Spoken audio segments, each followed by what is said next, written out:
Lunes, las 10 de la mañana, como siempre, y te he dicho ya, 28 de abril, casi nada, de verdad, cómo se nos va el tiempo, Pastor Alberto Ares, buenos días. Buenos días, David, ¿qué tal? Despertando con Jesús, un lunes más. Un lunes más, gracias a Dios. Sí, de señor, verdad que sí, señor. gloria a Dios, porque la verdad que yo siempre lo he dicho, ¿no? Estamos aquí gracias a Él. Gracias a Él, y sin duda alguna es gracias a Dios, sí, señor. Pastor, ¿qué tal la semana? Pues mira, la semana bien, la verdad, muchas cosas por hacer, siempre ocupado en las cosas del Señor y la verdad que muy bien. Recién llegados también del cuarto congreso que hemos tenido ahora en Madrid, el cuarto congreso de la Iglesia Centro Evangélico Vida Nueva, que lo tuvimos en Madrid, en el Escorial concretamente, y fue la verdad que un tiempo maravilloso, donde no solamente el pastor José Manuel estuvo compartiendo unos cultos, unas palabras, sino que vino un pastor de Israel, que si no, ahora voy a quedar mal, se llama Eduardo Joseph, creo que se llama así, un pastor que vive allí en Israel y nos contaba la situación que está viviendo el país, no solamente políticamente, sino espiritualmente. Nos decía y nos hablaba claro de que no es como se nos está presentando aquí en las noticias, que Israel, a pesar de ser un país que está en guerra, eso es indudable, es un país seguro, decía él, es un país donde se puede estar en la calle, salvo no Franja de Gaza, ciertos lugares, pero que es un país que ahora mismo es seguro. De hecho, Dios mediante, yo estaré por ahí en 1 o 2 semanas, me voy para allá. Y también estuvo un pastor de Madrid, aunque él es argentino, pero lleva aquí 30 o 40 años, se llama Enrique Montenegro, una bendición de pastor, de hombre, y nos trajo unos mensajes impresionantes. Fue un tiempo de verdad que muy bueno. Nos dimos cita allí, unos cuantos centenares de hermanos de todo el mundo, vino gente de Estados Unidos, de un montón de estados de Estados Unidos, vino gente de Latinoamérica, prácticamente de todos los países, vino gente de Europa, vino, menos chinos, creo que no vi ningún chino por ahí. Había gente de todo el mundo, literalmente. De aquí de Fuerteventura fuimos un grupo como de, creo que éramos 20 o 25. Y como te decía fuera de cámara, ¿sabes? Lo que me decían todos absolutamente, ¿no? ¿A quién me mandaban saludos? Salúdame a David. A mí me sonroja eso, de verdad, sí, lo digo en serio, de verdad. Todos me lo decían, salúdame a David, me encantan los programas, qué bendición de programa. Y no te estoy ni mintiendo ni adulando. No. Porque Dios sabe que estoy diciendo la verdad. Amén. Todo el que se juntaba conmigo para saludarme o para hablar conmigo me tenía que sacar el tema. Oye, me encantan las entrevistas, salúdame a David. Parece que la gente está contenta con este espacio, con este tiempo. Amén. Y para eso se hizo, la verdad, para que la palabra de nuestro Señor llegue a más sitios. Pastor, sí me interesa, por ejemplo, saber cómo está Israel espiritualmente. ¿Qué decía ese pastor? Pues Israel espiritualmente está pues peor que nunca. Está en una situación donde el pueblo judío sigue clamando por un Mesías que ya vino hace 2000 años atrás, que no solamente vino, sino que lo crucificaron. Ellos mismos, los judíos, los religiosos, fueron quien se lo entregó a Roma para que Roma lo castigase, lo crucificase. Se lo tuvieron que entregar a Roma porque ellos no tenían autoridad. Recuerda que en aquel entonces Roma estaba gobernando Israel. Ellos los judíos no tenían autoridad para llevar a cabo esos juicios, así que se lo entregaron a Roma sabiendo que Roma lo iba a crucificar. Y bueno, ellos siguen clamando por el Mesías, siguen esperando que venga ese Salvador, que ya, como te digo, vino hace 2000 años, pero como tenemos que entender que todo esto es parte del plan de Dios. La Biblia enseña que Dios escogió a este pueblo para que fuera luz a las naciones. Dice, si no recuerdo mal, el profeta Isaías. Dios puso sus ojos sobre este pueblo para que este pueblo compartiera la palabra, esa palabra que le dio Dios a Moisés allí en el Sinaí. Y ustedes tienen que llevar este mensaje a todas las naciones. Lo que pasa es que el pueblo judío lo que hizo fue encerrarse con la palabra. Ellos se creyeron dueños y señores de la palabra. Nosotros somos especiales, nosotros somos el pueblo de Dios, que no le quito razón en ese sentido, pero no hicieron su trabajo correctamente. ¿Qué hace Dios? Como la salvación Dios quería que fuera para todos, dice la Biblia que por un tiempo ha tenido que como cegar al pueblo judío para que pudiese entrar también la salvación a los gentiles. Los gentiles somos tú y yo, todo aquel que no es judío. Es como una jugada maestra de Dios. Por un momento tiene que velar el entendimiento a los judíos para que así podamos ser agregados los gentiles, recibir los gentiles la salvación a través de Jesucristo, y llegará un momento en que podrán ver al que traspasaron, dice la Biblia. Los judíos verán al que traspasaron y se lamentarán y llorarán reflexionarán, entenderán todo lo que ha sucedido. Y hay una profecía en Romanos, si no me equivoco, capítulo 11, a través del apóstol Pablo, cuando dice que y entonces Israel, todo Israel será salvo. Todo Israel, el que crea en Jesucristo, evidentemente. Todo Israel será salvo. Pero hasta que eso ocurra, encontramos ahora mismo el pueblo de Dios, el pueblo de Israel, porque este hombre nos hacía énfasis en que una cosa es el pueblo de Israel y otra cosa es la nación de Israel. Cuando hablamos de la nación de Israel, estamos hablando de un territorio físico, estamos hablando de un territorio político, pero cuando hablamos del pueblo de Israel, estamos hablando del pueblo de Dios. No todos los que están en Israel son pueblo de Dios, ¿verdad? Y entonces ahora mismo están en una decadencia espiritual tremenda. De hecho, la Biblia nos llama a que tenemos que orar por Israel, orad por la paz de Jerusalén, sean prosperados todos los que te aman, dice la Biblia. Y tenemos que orar, pero cuando la Biblia dice que oremos por la paz de Jerusalén, por la paz de Israel, no se refiere a la paz en cuanto a guerras, a conflictos, a un sistema bélico, porque ya está escrito que hay algunos que tienen la falsa esperanza de que esta guerra va a terminar, de que esta guerra, a ver si viene un hombre de paz, a ver si Trump por fin consigue que en Gaza no ocurra esto, que Israel, que si los contrarios, que se dejen de pelear. No, esto no va a suceder. Esto ya sucediendo años, siglos, milenios, y va a seguir así hasta el último de los tiempos. Esta guerra no va a cesar. Eso ya, para aquellos que piensan que algún día un hombre se firmará un tratado de paz, que estuvieron a puntito de hacerlo hace poco, pero al final pasó todo lo que pasó, aquel 7 de octubre, ¿verdad? Y esto no va a ocurrir. Entonces, ¿por qué parece como que la Biblia se contradice? Por una parte nos dice que Israel va a estar en esta perpetua guerra, ¿verdad? Y por otra parte nos dice, pide por la paz de Jerusalén, pide por la paz de Israel. No, pero es que la paz de Israel no va a venir por un alto el fuego.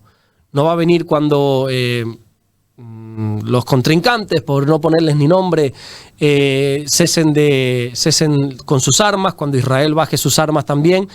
Pedid por la paz de Jerusalén significa que pidamos para que el príncipe de paz, que es Jesús, les alumbre, para que ellos puedan reconocer al Mesías, porque es ahí, cuando nosotros recibimos al príncipe de paz, cuando nosotros recibimos a Jesús, es que viene esa paz que sobrepasa todo entendimiento. Y es un llamado que tenemos que hacer todos los creyentes: pedid por la paz de Jerusalén, para que el pueblo de Dios pueda entender la realidad espiritual. Qué tremendo, ellos llevaban milenios esperando una promesa, David, ellos llevaban milenios esperando ese Mesías. Llega el Mesías y, como dice Juan en su Evangelio, capítulo 1, versículo 11, a los suyos vino y los suyos no le recibieron. Los judíos no reconocieron a Jesús. Ellos presumían de su alto conocimiento en las Escrituras. Ellos siempre han presumido de que son unos sabelotodos, por así decir, que es indudable que el pueblo judío es un pueblo sabio. Las riquezas todas pasan por el pueblo de Israel, ¿verdad? Los mayores sabios, los mayores ricos, por algo será, porque tienen la sabiduría de Dios. Tienen la sabiduría de Dios. Y a pesar de que rechazan a Jesús, ellos se rigen por la Torá, que es el Antiguo Testamento. Ellos se rigen por los principios bíblicos y por eso son tan bendecidos, tan prosperados en ese sentido, pero a su vez no reconocen a Jesús. Y aquí no se trata, como ya te he dicho en decenas de ocasiones, aquí no se trata de ser buenas personas, aquí no se trata de hacer buenas obras, aquí solamente va a ser salvo el que cree en el nombre de Jesús. Amén. Pastor, antes de comenzar con las preguntas, porque claro, el Papa Francisco ha muerto, ha fallecido. Se murió. Jorge Bergoglio, sí. Creo recordar. Pero claro, ha habido ahora en los medios de comunicación un dimes y diretes en la cual dice hay una oscura profecía de Nostradamus tras la muerte del Papa Francisco, sí, en la cual comenta y dice lo siguiente, lo tengo por aquí antes de comenzar, dice el enigma del Papa Negro, uno de los grandes enigmas que giran en torno a los presagios de Nostradamus, y la Iglesia Católica es la del Papa Negro, aunque el boticario jamás mencionó a un Papa Negro en sus predicciones. De alguna forma esta idea conecta con sus cuartetos, aseguran los expertos, y con la profecía de Papa de San Malaquías. Además también comentan y dicen que vendrá, con la muerte de este Papa vendrá también un maligno y demás. Es decir, yo me quedo asombrado con lo que leo. Sí, bueno, al final te das cuenta que la Biblia como que se deja de un lado y no se cree en lo que la Biblia dice, cuando la Biblia no se encuentra ninguna contradicción, pero se le da tanto valor a este hombre, a este Nostradamus, ¿verdad? Que dijo muchas cosas. Claro, es como tirar 1000 semillas al aire, pues una habrá caído, una florece entre 1000, ¿verdad? Yo llevo escuchando esto del Papa Negro desde Juan Pablo, ¿verdad? De que yo viví cuando Juan Pablo, luego fue Ratzinger, creo que se llamaba, o lo llamaban así, y ahora si siempre Benedicto. Benedicto XVI, ¿no? Sí, correcto. Y el Papa Negro, pues chico, pues si tiene que estar un Papa Negro, creo que fue... Voy a citar no es un hombre de Dios, ni mucho menos, ni a lo mejor no es un ejemplo a seguir, pero creo que fue Bob Marley el que dijo que la guerra seguirá existiendo mientras el color de la piel sea más importante que el color de los ojos, decía este hombre. pues si es un papa negro, ¿y qué más da? Y si es un papa blanco, ¿qué más da? Y si es un papa, están diciendo, es que puede ser incluso hasta chino. Bueno, ¿y? Primero que yo ahí ni entro ni salgo, pero yo creo que se le está dando una importancia. Primero a Nostradamus, bueno, ahí no voy a entrar yo en eso porque no es mi campo, pero para mí es disparate tras disparate. Y esto del Papa Negro yo lo llevo escuchando desde que murió Juan Pablo. Y ahora viene un Papa Negro, bueno, pues llegó Ratzinger. Y ahora viene un Papa Negro, bueno, ahora llegó Bergoglio. Ahora viene un Papa Negro, bueno, vamos a ver, ya el tiempo dirá quién sale. Vamos a ver. Bueno, empecemos, si le parece, pastor, con el último culto. Puerto Rosario, 11 de la mañana, el 6 de la tarde, Morrojable, por favor. Exactamente. Bueno, pues mira, pues aproveché la ocasión, como estábamos en tiempos de Semana Santa, para hablar un poquito, no de la Semana Santa en sí, porque sería prácticamente imposible poder resumir toda la Semana Santa en un mensaje de 40, 50 minutos, así que creí conveniente centrarme en el principio, ¿verdad? Sabes que la Semana Santa transcurre desde el domingo de Ramos, que así se le conoce, hasta el domingo de Resurrección. Entonces dije, bueno, vamos a explicar, vamos a hablar qué dice la Biblia del comienzo, de ese domingo de Ramos, de ese domingo donde también se lo conoce como la entrada triunfal a Jerusalén. Hice un brevísimo resumen de toda la Semana Santa, pero vuelvo y repito, es prácticamente imposible poder hablar de todos los eventos de Semana Santa, así que me centré en el principio, que es la entrada triunfal a Jerusalén, que es ese momento donde Jesús lo vamos a encontrar entrando por última vez en Jerusalén con vida. Ya a partir de ahí, ya lo que nos vamos a encontrar de ahí en adelante es el Calvario de Jesús, es la crucifixión, la muerte, el entierro y sobre todo su gloriosa resurrección. Pero la entrada triunfal a Jerusalén es tan importante porque es la última vez que vamos a encontrar a Jesús y sucede algo muy curioso, y es que antes de entrar por las puertas de Jerusalén se le junta una gran multitud. Dice que estaban batiendo hojas de palmera y le tiraban alfombras, cosas valiosas, la tiraban enfrente. Jesús estaba montado sobre una cría de asna, sobre un pollino, algo como si fuera un burrito, y entró por Jerusalén y todo el mundo lo empezó a aclamar como si fuera un rey. Hosana, Hosana, bendito el que viene en el nombre del Señor, y lo aclamaban y lo bendecían, y era algo tremendo. Y yo decía, ¿por qué es tan importante la entrada triunfal a Jerusalén? Y ahí me desconecté por un momento del mensaje, no me desconecté del mensaje en sí, sino quise explicar una cosa para poder entender mejor por qué es tan importante la entrada. Y hablé de la importancia que tiene la repetición en la Biblia. Cuando en la Biblia se repite algo, hay que prestar atención. Por ejemplo, Jesús usaba mucho una expresión que es de cierto os digo, y ahí decía algo. Cuando tú veas una repetición, para nosotros quizás no es importante, pero para el pueblo judío, para los hebreos, repetir es sinónimo de resaltar algo. Entonces, cuando Jesús dice de cierto, ya el judío... presta atención porque aquí viene algo importante. Por ejemplo, se dice que Dios es santo, santo, santo. Algunos han querido interpretar ese versículo como que Dios es santo, como que el Padre es santo, el Hijo es santo y el Espíritu es santo, que no les quito razón, pero la interpretación correcta no es esa. La interpretación correcta es que en ese término judío, en ese término religioso, decir santo, santo, se repite 3 veces esa palabra santa, está hablando de una santidad suprema, una santidad gloriosa, una santidad que nunca nadie va a poder conseguir comparándose con Dios, lógicamente. ¿Por qué digo esto? Porque los 4 evangelios repiten esta historia. Solo ahí creo recordar 5 pasajes, 5 historias de la vida de Jesús que se repiten, que si no me equivoco es el bautismo. Bueno, ahora no quiero meter la pata, el bautismo, la multiplicación de los alimentos, y en este caso también la entrada triunfal a Jerusalén.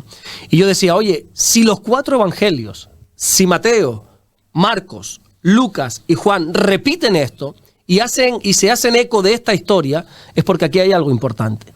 ¿Por qué es importante la entrada triunfal de Jerusalén? Bueno, es importante porque el Señor manda a 2 de sus discípulos a buscar les dice, mira, vamos a entrar ya en Jerusalén, vayan y busquen un pollino, tráiganmelo, una cría de asna.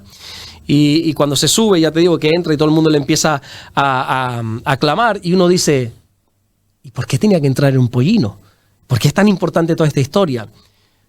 ¿Te recuerdas que antes me hacías una pregunta, cómo está el estado espiritual de Israel? Y yo te decía, en decadencia total, pésimo, está espiritualmente hablando, están decaídos, está peor que nunca, como decía este pastor, porque ellos están esperando un Mesías que ya vino. Pero es que ese Mesías está profetizado en la Biblia y hay como casi 400, más de 300 profecías que el Antiguo Testamento da de la venida del Mesías. Por ejemplo, se dice dónde iba a nacer. Iban a nacer en la tierra de Belén. Se nos dice también, si no recuerdo mal, en Isaías, que tenía que nacer a través de una virgen. Se nos dice que tenía que ser de la tribu de Judá. Se nos dice que tenía que ser descendiente del rey David. Se nos dice que iba a ser muerto entre ladrones. Y así fue. Jesús murió en el centro con ladrones a los lados. Su sepultura iba a ser entre ricos. Así fue. Un hombre llamado José de Arimatea le prestó su tumba, su sepulcro, ¿verdad? Que era de ricos, y ahí fue enterrado. Se nos dice que ninguno de sus huesos se iba a romper, y curiosamente es así. Él, aunque fue crucificado, ninguno de sus huesos se rompió, porque cuando el romano, que estaba obligado a clavar la lanza en las rodillas, ya vio a Jesús, dice, no, ya este hombre está muerto, no se la clavó en las rodillas, sino en el costado, para que se cumpliese la profecía, ninguno de sus huesos se quebraría. Bueno, y un montón de profecías, pero había una muy curiosa que uno dice, ¿y por qué está esto aquí? Bueno, es una señal más. Decía que el rey vendría a Jerusalén montado en un pollino, en un asno. Amén. Y lo encontramos así, y es algo curioso, y entra montado en ese asno, cumpliendo así la profecía, que si no recuerdo mal está en el libro de Zacarías, y ahí entra y todo el mundo la clama, Hosana, Hosana. Hosana significa Señor, sálvanos. Pero más allá de Señor, sálvanos, ya se había convertido como una expresión de alabanza, una expresión de gloria. Es como decir ahora, aleluya, ¿verdad? O como escuchas una predicación y dices, amén, una expresión, ¿no? Una exaltación. Se había convertido eso. Y Hosana, Hosana, y toda la multitud, dice la Biblia, decenas, centenas de personas, no sé si miles, pero todas, grandes multitudes, dice la Biblia, comenzaron a recibir a Jesús. Hosana, Hosana. Y yo decía, qué bonito, ¿no? Multitudes enteras, cientos o miles de personas bendiciendo a Jesús. Pero ese pero lo cambia todo, ya lo sabes, ¿no? Total, totalmente. Que a veces sale en la Biblia y que te trastoca todo el mensaje. Pero esa misma multitud que estaba contenta, emocionada, diciendo Hosana, Hosana, y recibiendo a Jesús como un rey, tú eres el bendito y bendito eres tú. Esa misma multitud la vamos a encontrar en unas pocas horas, en unos pocos días, gritando, crucifíquenlo y llévenlo a la muerte. Y yo decía, ¿cómo es posible? Le quería hacer entender a la iglesia, ¿cómo es posible que una multitud que hoy está clamando a Jesús, que cambió, que hoy está adorando a Jesús, que hoy está bendiciendo a Jesús, cómo es posible que en poco tiempo esté maldiciendo a Jesús, esté negando a Jesús, estén pidiendo la crucifixión de Jesús? Y ya por ahí me fui en la línea del mensaje, de que al final todo esto fue porque ellos no estaban firmes en la fe. La Biblia nos dice que nosotros tenemos que estar firmes en la fe. No podemos estar vacilando, no podemos estar claudicando entre dos pensamientos. Y hoy en día, por desgracia, encuentro a mucha gente que cree en Jesús, que cree en Dios como su Señor, como su Salvador. No lo trata, sino que lo recibe en su vida como si fuera un rey, pero no está firme en la fe. Y le viene cualquier problema, cualquier circunstancia, y le niegan, como hizo esta multitud. La Biblia nos da un detalle en uno de los evangelios y nos dice que los fariseos, los religiosos, los sacerdotes, movilizaron a la multitud y la convencieron para pedir que soltaran a Barrabás en vez de a Judas. Por eso cuando Pilato pone frente a toda esa multitud a Barrabás, a Jesús, bueno, ¿y quién quieres que os suelte? Y todos gritaron a una sola voz, dice la Biblia, suéltanos a Barrabás y crucifiquen a este. Pero fue porque habían sido persuadidos por los religiosos. Ellos quizá no sabían ni lo que estaban haciendo la multitud. Ellos quizá no tenían ese deseo de matar a Jesús. Pero como no estaban firmes en la fe, la presión social les pudo. Y al final, como aquel cantaba Hosana, yo canto Hosana, pero ahora se canta mátenlo, pues ahora yo le pido mátenlo. Y yo decía, iglesia, tenemos que estar firmes en la fe. Y más en estos tiempos. La Biblia habla de tiempos peligrosos. La Biblia, a través del apóstol Pablo, le decía a uno de sus discípulos, vendrán tiempos peligrosos, que son los que estamos viviendo. Y uno se pregunta, ¿pero y por qué? ¿Por qué son tiempos peligrosos? ¿Por el pecado? No, por el pecado no es. Porque el pecado siempre ha existido. Siempre, siempre, de una u otra manera siempre ha existido. Ahora no somos ni mucho menos ni más santos ni más pecadores que los que vivieron hace 2000 años. Los tiempos peligrosos no vienen por el pecado, sino que los tiempos peligrosos, como dice Pablo, viene porque en los últimos días, en los postreros días que son los que estamos viviendo, muchos apostatarán de la fe. Ahí está el peligro. Ahí está lo escandaloso. Muchos apostatarán de la fe. Hay gente... Pablo, yo me imagino llevándose las manos a la cabeza. ¿Cómo es posible que algunos apostatarán de la fe? ¿Dónde están esos creyentes inamovibles? ¿Dónde están esos creyentes, decía yo, como los amigos de Daniel, que ellos preferían ir al horno de fuego antes que doblegarse a una estatua? ¿Dónde están esos hombres como Daniel, que prefirió ir a una fosa de leones antes que dejar de orar a su Dios? ¿Dónde están esos hombres como Esteban, que no cambiaron su mensaje a pesar de que si seguía compartiendo esa palabra lo iban a apedrear? De hecho, lo apedrearon y lo mataron. ¿Dónde están esos Pedros, esos Juan, que aunque lo amenazaron y le dijeron, no prediques más de este hombre, no prediques más de Jesús, porque si lo haces te matamos? Pero ellos dijeron, mira, lo siento mucho, me es necesario obedecer a Dios antes que a los hombres. Yo decía, ¿dónde están esos hombres y esas mujeres inamovibles en su fe? ¿Dónde está esa gente firmes en su fe? Y por ahí me quise ir de que no tengamos una fe emocional, una fe de que ahora estamos en la iglesia, oh, gloria a Dios, hosana, pero mañana viene un problema y negamos al Señor. Tenemos que estar firmes en la fe y que la presión social no haga que nuestro mensaje cambie. Y decía, por favor, no permita que nadie apague la alabanza de tus labios, que nadie te quite esa alabanza, ese poder de bendecir, ese poder de decir gloria a Dios, ese poder de decir hosana, ese poder de bendecir el nombre de Dios, que nadie apague el poder de adorar a Dios. Amén. Ahí me centré un poquito en ese mensaje. La verdad que es tremendo, porque a mí me queda ahora el run run en la cabeza, sí, de todo lo que pasó ahí, ¿no? Es decir, tremendo, porque claro, yo me centro ahora en los tiempos actuales y similando a las redes sociales, por ejemplo, cuando una persona empieza a opinar mal, viene otro y como está opinando mal, voy a hacer yo también lo mismo, voy a hacer yo lo mismo. Es decir, exacto, nadie piensa por sí mismo, parece que siguen la corriente de todos los demás, ¿no? Pero es que es así ahora mismo, no puedes salir no puedes destacar, no puedes salirte de la manada, de la multitud, del redil, no puedes, porque si no te tachan y te das cuenta que ahora mismo la gente, mira, esto es muy curioso, por hablar de cualquier tema, no quiero centrarme en nada porque parece como que siempre barro para casa, que sí es verdad, pero por ejemplo, ahora mismo, ¿qué dice la política? Que hay que estar a favor de esto y en contra de eso. ¿Qué hacen todos como borregos? Hay que estar a favor de esto y tú dices, vale, me parece bien. Explícame por qué. ¿Por qué tú estás a favor de esto? Del tema que sea. ¿Por qué tú estás a favor de esto? No te lo saben razonar. Por ponerte un ejemplo, yo no... Es que no me quiero meter por aquí. Dale, sin miedo. Dale, pastor, sin miedo. Por ejemplo, el tema, el 8M, ¿no? El tema de cuando se sale por el tema de la mujer, que me parece estupendo, hay que reivindicar, todo eso me parece estupendo. Pero mucha gente que está ahí con la banderita, entonces, bueno, ¿y por qué te estás reivindicando? No, por los derechos de la mujer. Bueno, ¿y qué derechos de la mujer? Es que a mí mi vecino me dijo que hay una manifestación y yo salí. Es que llevan dándole bombo y platillo a esta manifestación por la tele un mes y yo salí. Que me parece bien, pero que al final lo que tú dices no tienen una información contrastada. Exactamente. Somos como borregos hoy en día porque las redes sociales nos tienen atontados, nos tienen aborregados y somos incapaces de analizar, somos incapaces de escudriñar, de tener una opinión propia. Y tenemos la opinión de la mayoría y hace 20 años esto estaba mal, pero ahora alguien ha dicho que está bien y todos estamos diciendo que está bien. Y dentro de 20 años se dirá cualquier otra cosa y todos como borregos iremos por ahí.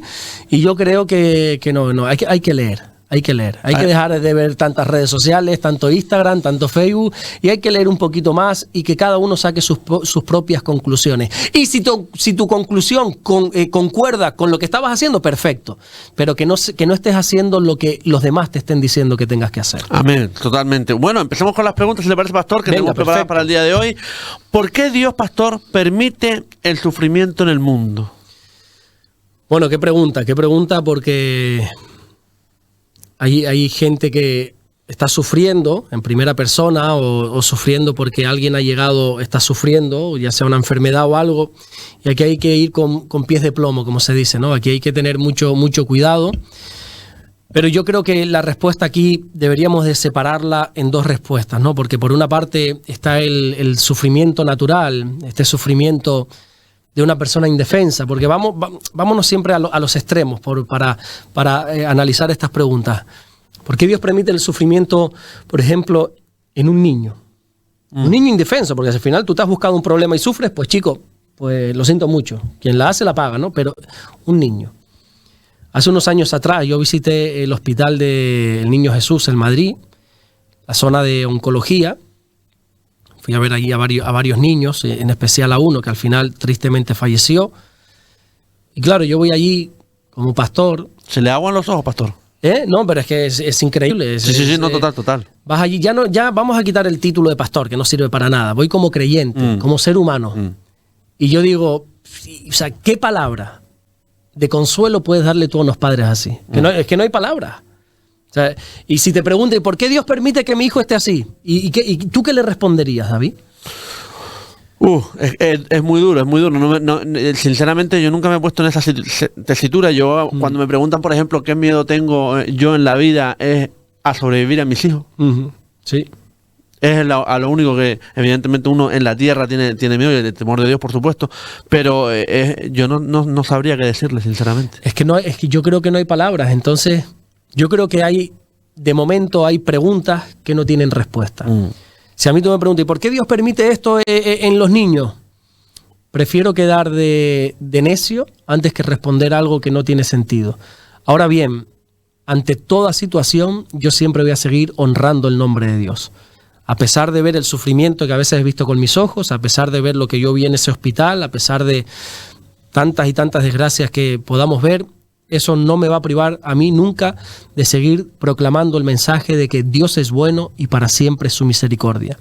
Ahora, Pablo dice en una de sus cartas, si no recuerdo mal, en los Corintios, el apóstol Pablo dice que ahora vemos oscuramente, como por espejo.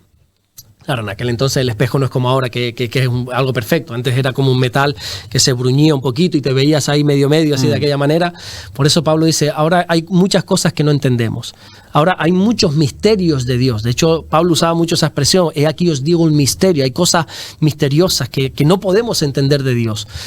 Y hay cosas, tenemos que ser honestos, David, hay cosas que no entendemos de Dios. Yo por lo menos, no sé si yo soy el más necio, el más inculto, pero yo hay cosas que no entiendo. Pero eso me ayuda todavía a cimentar más mi fe.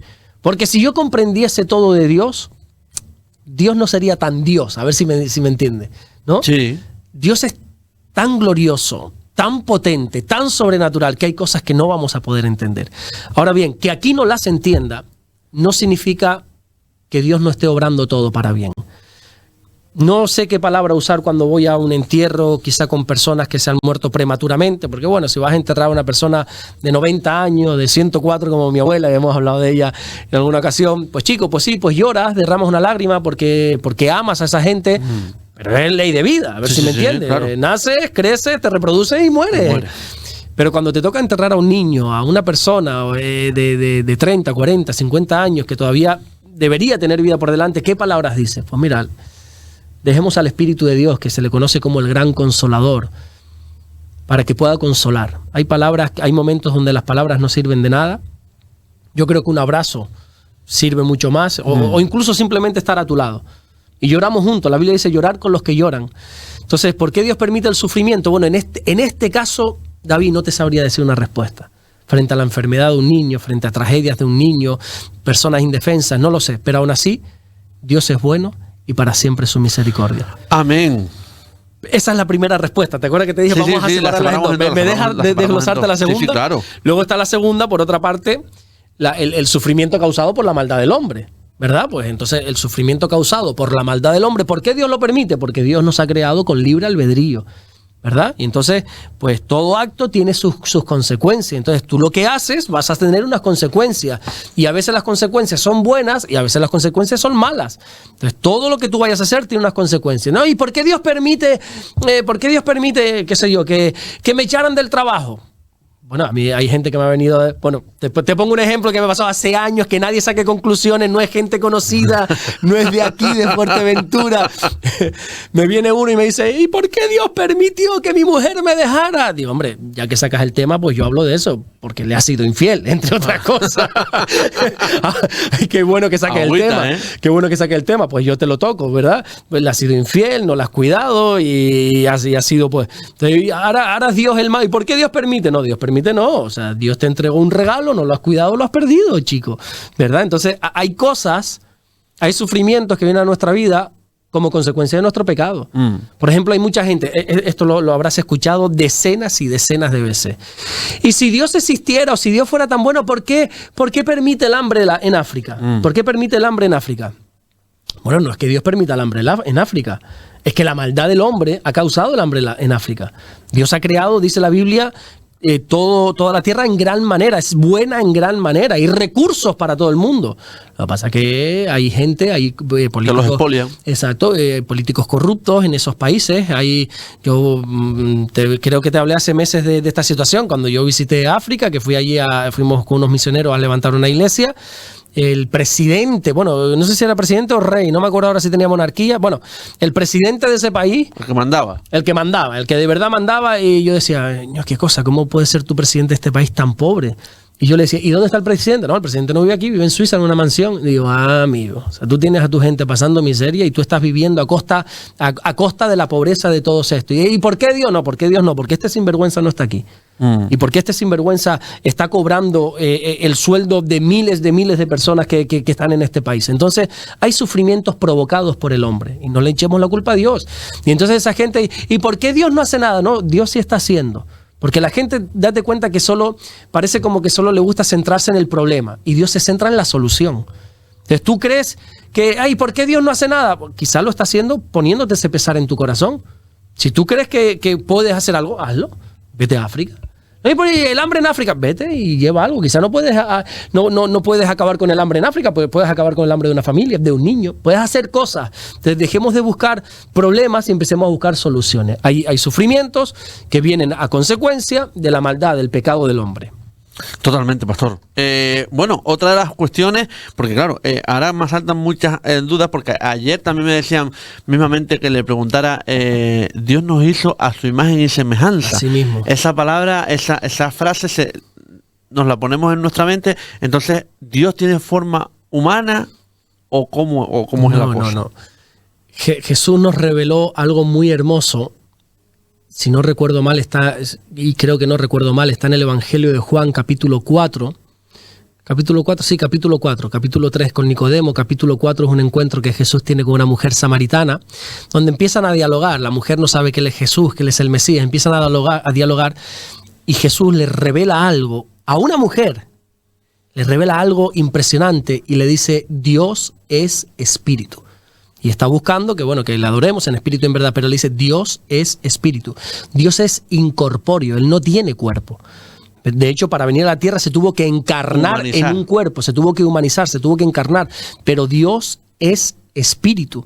Cuando la Biblia habla de imagen y semejanza, no está hablando de una imagen físicamente, está hablando de las características, de la moralidad, de todo lo que pasa que ahora tenemos una moralidad y una tendencia hacia el pecado a causa precisamente del pecado, pero Él nos creó con esa santidad. En el huerto del Edén todo era perfecto, Adán y Eva eran perfectos, pero tenían libre albedrío y lo usaron para el mal. Hay cuestiones, pastor, que muchas veces lo has comentado en los propios programas nuestros, ¿no? El tema del libre albedrío, el tema de que, oye, cada uno puede hacer lo que quiera, pero todo tiene su consecuencia. Es decir, cada persona puede hacer lo que quiera, pero evidentemente tenga las consecuencias.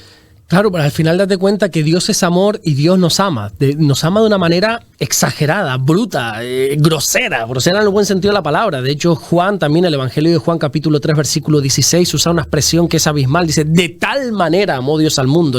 Ese tal lo cambia todo, lo magnifica todo. Es un amor violento, grosero, grande. Nos ama inmensamente. ¿Pero qué es amar? Cuando tú amas a una persona, tienes que dejarla libre. Amar no es retener, ¿verdad? Amar no es decir, ahora estamos juntos, no puedes hablar con nadie. Cuando tú amas, tienes que aprender, o sea, te amo, pero tú tienes que estar en libertad, ¿verdad? Entonces Dios, como nos ama tanto, Dios no ha creado robot. Dios ha creado personas con emociones, con sentimientos, y nos ama de tal manera que nos ha dado esa libertad. Libertad de escoger. Libertad de poder adorar a nuestro Creador o incluso rechazarle. O voy más allá, como hacen mucha gente, o incluso arremeter contra Él. Hay un versículo, David, una de mis primeras predicaciones hace como 15 años atrás, que se titula Jesurum. Deuteronomio usa un versículo que dice: y engordó Jesurum y tiró cosas contra su Creador. A veces Dios nos ha bendecido de tal manera que en vez de que nuestra respuesta sea alabarle, es como rechazarle. Y hay gente que tiene intelecto, hay gente que es sabia, hay gente que tiene dones, talentos, pero arremeten contra Dios. Entonces, este tipo de personas, bueno, pues hay que tener mucho cuidado. Aprendamos a bendecir a Dios en nuestra libertad. Dios nos ha dado esa libertad, pero para que la usemos para bien, para bendecirle, para adorarle. Oye, para las personas que no entienden, por ejemplo, porque hay personas que no entienden lo de alma, espíritu, lo hemos explicado en otros programas, ¿eh? Lo hemos explicado, sí, exactamente. El alma, el cuerpo y el espíritu son tres cosas diferentes, pero viviendo en un solo ser. Nosotros tenemos un cuerpo que es el envase, el estuche, lo que vemos. Es el espíritu, que es esa parte eterna, totalmente dependiente de Dios. El espíritu no puede sobrevivir sin Dios. De hecho, nosotros tenemos el espíritu muerto hasta que conocemos a Jesús, y ahí sucede lo que la Biblia, ahí sí, en Juan capítulo 3, Jesús le dice a Nicodemo, ese volver a nacer, ese nuevo nacimiento. No es que nazcamos físicamente, seguimos siendo el mismo, pero en nuestro espíritu sí. Ahora bien, el alma, ese soplo de Dios, el alma, en el cual se albergan las emociones, los sentimientos. Que el alma no es emociones y sentimientos, como algunos dicen, no. En el alma se albergan las emociones, los sentimientos. El alma es la parte eterna que hay en nosotros, pero es independiente de Dios. El alma puede sobrevivir sin Dios. El alma, el espíritu, que es totalmente dependiente, si no lo presentamos delante de Dios, se muere, se apaga. Por eso Pablo dice: no apaguéis el espíritu, no te dejes de presentar delante de Dios, ve todos los días, ora, que no se apague el fuego del espíritu. Un montón de enseñanza, de versículos que nos habla de esto. Pero el alma es independiente, el alma puede sobrevivir. Ahora, el alma tiene una cualidad, y es que tiene sed, la sed del alma. Hay un salmo precioso, dice: mi alma tiene sed de ti, ¿cuándo vendré y me presentaré delante del Dios vivo? Que hay una canción hermosa y preciosa. Yo no sé cantar, pero voy a cantar un pedacito. Yo no sé cantar. Sí. Ese salmo dice: mi alma tiene sed de ti y mi carne te anhela en tierra seca y áridas donde aguas no hay. Mi alma, y continúa diciendo: el alma tiene sed. ¿Qué sucede? Que como el salmista dice: ¿cuándo vendré y presentaré mi alma delante de Dios? Porque cuando nosotros no saciamos la sed del alma en Dios, hay que beber. O sea, había una predicación hace tiempo que recuerdo que a mi hermano y amigo Ronald le gustó mucho, que decía: la opción de no beber no existe. No existe, ¿verdad? O sea, nosotros, gloria a Dios que tenemos agua potable, pero porque disponemos de ella. Pero si no tuviéramos, pues tendríamos que beber del agua que sea. Yo pongo el ejemplo, vuelvo y repito, a mi vivencia cuando estuve con mi mujer en África.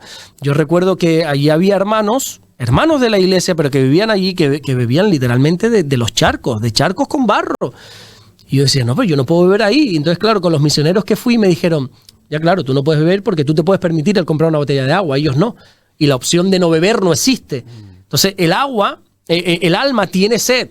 Y la opción de no beber no existe. Si no presentamos nuestra alma delante de Dios, tenemos que ir en busca de otras fuentes, en busca de otras aguas. Y ahí es cuando ya nos vamos, pues, a vicios, a pecados, a inmoralidades, a lo que quiera, a saciar la sed del alma. Pero es una sed que nunca va a ser saciada. Por eso Jesús le dijo a aquella mujer, curiosamente en un pozo de agua, le dijo: el que bebe del agua que yo te daré nunca más va a volver a tener sed. Nunca más, si bebemos del agua que Dios nos da, nunca más tendremos sed. El alma es esa parte eterna que hay en nosotros, que tenemos que presentarla diariamente delante de Dios. Amén. Bueno, vamos a continuar porque llevamos 40 minutos y solamente me hemos dado una pregunta. ¿Cómo se Pero porque me estás sacando otros temas. Lo sé. Es culpa mía, es cierto es. ¿Cómo se interpreta, pastor, el amarás a tu prójimo como a ti mismo? Bueno, se interpreta, yo creo, aquí tiene que ser de una manera explícita, de una manera literal, pero si quieres lo desarrollamos un poquito. Sí, resulta, aunque este versículo, estas palabras ya están, si no recuerdo mal, en Levítico: amarás a tu prójimo como a ti mismo, pero resulta que cuando Jesús estaba aquí, un escriba, un doctor de la ley, alguien que sabía, o que supuestamente sabía, que no sabía nada, porque de tanto sabía no reconoció a aquel que predicaba que era Jesús, le hizo una pregunta muy interesante a Jesús. Oye, Jesús, ¿Cuál es el principal mandamiento? ¿Sabes cuál es el principal mandamiento? Pastor, cuando me hace esas preguntas me acuerdo de los exámenes, entonces me pongo muy nervioso. Pues amarás a tu prójimo, ¿no? Ese es el segundo. Bueno. El principio, dirígelo para arriba en vez de... Adorarás amarás a Dios. Amarás a Dios sobre todas las cosas. Sabes que exactamente, y aquí me voy a meter ya en un jardín. En un jardín, pero por la gente. Yo lo tengo claro, yo no tengo problema en eso, pero la gente es ahora como que hay un cortocircuito que no le va a funcionar en la cabeza. Va a decir, ¿qué disparate está diciendo este?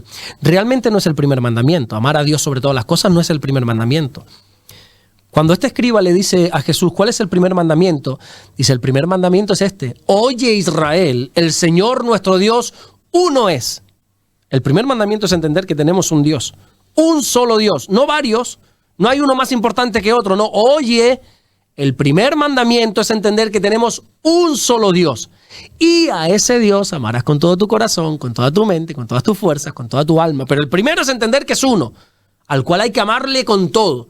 Pero tú puedes amar con todo a Dios y tener otros dioses, ¿verdad? Yo ponía el ejemplo una vez para explicar esto de una manera más entendible, más fácil. Decía, tú imagínate un hombre, siempre nos metemos con los hombres, pero bueno, está la cosa como para meterse con mujeres, ¿no?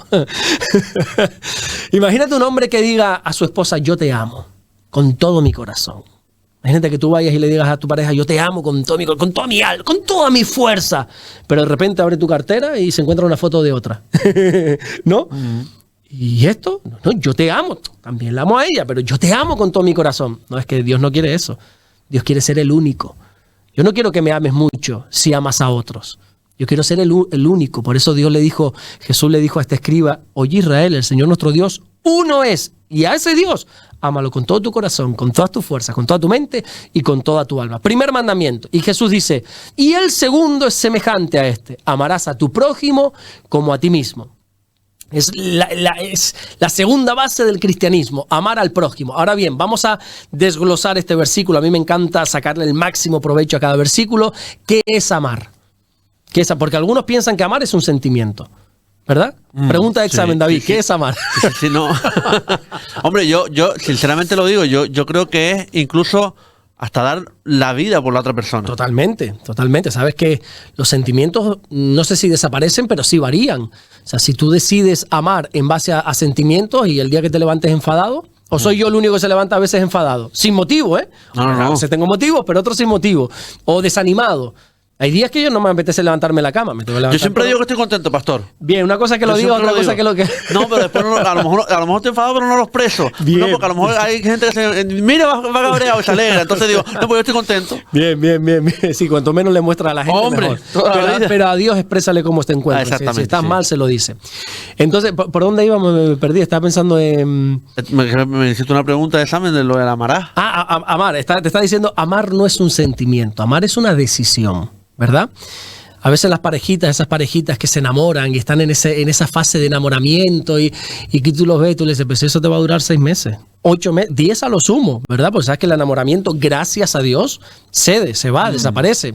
Y luego empieza a entrar el amor verdadero. Y se dice que a los 10, 15 o 20 años es cuando está el verdadero amor. El amor racional. Ese amor que conoces todos los defectos de la persona, todos los errores. Has tenido problemas con esa persona. Hay muchas diferencias con esa persona, pero aún así decides amarlo hasta que la muerte los separe. Amén. Aquellos que llevamos casados mucho tiempo, no es mi caso, yo estoy felizmente casado, gracias a Dios, 16 años de casado y estoy maravilloso, pero aquellos que llevan muchos años de casado saben que ya el enamoramiento, esa etapa de locura ha desaparecido, pero ahora está el amor racional, ese amor maduro, ese amor que amas a pesar de. Entonces, amar no es un sentimiento, amar es una decisión. Yo decido amarte a pesar de todo, ¿verdad? Si quieres aprender del amor, léete 1 Corintios capítulo 13, que ahí sale todo de una manera perfecta. Ahora bien, ¿qué es prójimo? ¿Qué es el prójimo? Prójimo significa en el original próximo, o sea, la persona más cercana. Y el escriba, cuando escucha esto del segundo mandamiento, le dice, mira, el segundo mandamiento es amarás a tu prójimo como a ti mismo. Y este escriba, que parece que es un sabelotodo y lo quiere saber todo, le dice, ok, ¿y quién es mi prójimo? Y Jesús... Tiene un arte para responder el Señor. Jesús le podría haber dicho, el prójimo es esto, esto y esto. Pero el Señor dice, ven para acá que te voy a contar una historia. Y le cuenta una parábola, la parábola del buen samaritano. ¿La has escuchado alguna vez, verdad? La hablamos aquí. Exactamente. Pues bueno, esa parábola Jesús la narra A consecuencia de esta pregunta, ¿quién es el prójimo? Ven para que yo te explico quién es el prójimo, le dice Jesús. Un hombre, dice Jesús, desciende de Jerusalén a Jericó. Que ya ahí nos está indicando detalles, pero bueno, no nos vamos a perder los detalles. Vamos a la pregunta, ¿qué es amar al prójimo? ¿Cómo interpretarlo? Un hombre desciende de Jerusalén a Jericó y cae en manos de ladrones, lo golpean, lo roban, lo dejan herido, medio muerto en el camino, dice la parábola. Y entonces empiezan a pasar por ahí paisanos, conocidos, gente que en teoría le tendría que ayudar. Dice que pasa por ahí un levita. Un levita es una persona que sirve en el templo, es un religioso, es una persona que exactamente, que aparentemente tendría que ayudar. Pero lo miró, se hizo loco y siguió caminando. Seguramente tenía muchos compromisos en el templo y tenía que servir a Dios, pero ahí dejó a aquel hombre medio muerto en el camino. Ya no pasa un levita, es que ahora pasa un sacerdote, una persona que tiene responsabilidad, que tiene un renombre, que es una persona que tiene que conectar a Dios con la persona, con el hombre. Pero dice que mirándolo también se hizo loco y sigue su camino. Pero de repente por ahí, por ese camino, pasa un samaritano. Los samaritanos eran enemigos de los judíos, no se podían ver entre sí, tenían enemistad. Pasa un buen samaritano, pasa un samaritano y lo ve y dice que se baja de su caballo, lo empieza a atender. Oye, ¿qué te pasa? No, venga, lo sube a su caballo, lo lleva a un mesón, lo atiende, paga todos sus gastos y hace una obra maravillosa en este hombre. Y entonces Jesús pregunta, ¿quién hizo bien aquí? Dice, no, pues el samaritano. Dice, bueno, pues ahora ve y haz tú lo mismo. Este es el prójimo. El prójimo es no solamente aquel que te cae bien.